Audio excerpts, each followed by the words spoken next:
April తొలి వారంలో DSC notification విడుదల చేస్తున్నట్లు ఏపీ ముఖ్యమంత్రి చంద్రబాబు నాయుడు అన్నారు. ఈ సందర్భంగా ఆయన మాట్లాడుతూ ఉపాధ్యాయ ఉద్యోగాలు 80% టీడీపీ ప్రభుత్వం ఉన్నప్పుడే భర్తీ చేశాం. పారదర్శకంగా ఉపాధ్యాయుల నియామకాలు చేపట్టాం. మెగా డిఎస్సి పకడ్బందీగా నిర్వహించాలి. జూన్లో పాఠశాలలు ప్రారంభించేలోగా పోస్టింగ్లు ఇస్తామని అన్నారు. వచ్చిన మొదటి సంతకం 16,347 ఉద్యోగాలు డిఎస్సి ద్వారా ఇస్తా ఉన్నాం. మెగా డిఎస్సి పెడతా ఉన్నాం.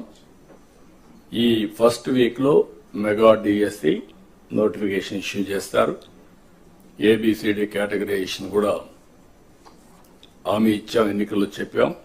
అది కూడా రిపోర్ట్ వచ్చింది, కేంద్రానికి పంపించాం, ఎస్సీ ఫైనాన్స్ కమిషన్ పంపించాం.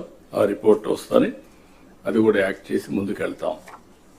ఇక్కడ మీరు చేయాల్సిన పని ఈ ఉద్యోగాలన్నీ కూడా ఇచ్చిన తర్వాత డిఎస్సి మెగా డిఎస్సి పర్ఫెక్ట్ గా కండక్ట్ చేయాలి. ఎక్కడ కూడా ఇప్పుడు కూడా నాకు బాగా జ్ఞాపకం, తెలుగుదేశం పార్టీ దగ్గర 1,50,000 ఒకేసారి ఇప్పుడు ఇచ్చిన ఉద్యోగాల్లో మెజారిటీ తెలుగుదేశం అధికారం ఉన్నప్పుడు ఇచ్చాం. చాలా ట్రాన్స్పరెంట్ గా ఇచ్చాం, 80% ఇచ్చాం.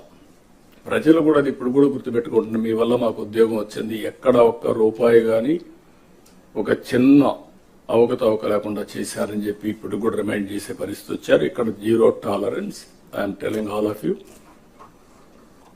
ఏప్రిల్ నుంచి స్టార్ట్ చేసి జూన్ స్కూల్స్ ఓపెన్ చేసే రోజుకి రీఓపెన్ చేసే రోజున వీళ్ళందరూ పొజిషన్ కావాలి, ట్రైనింగ్ అయిపోవాలి, పొజిషన్ కావాల్సిన అవసరం ఉంది.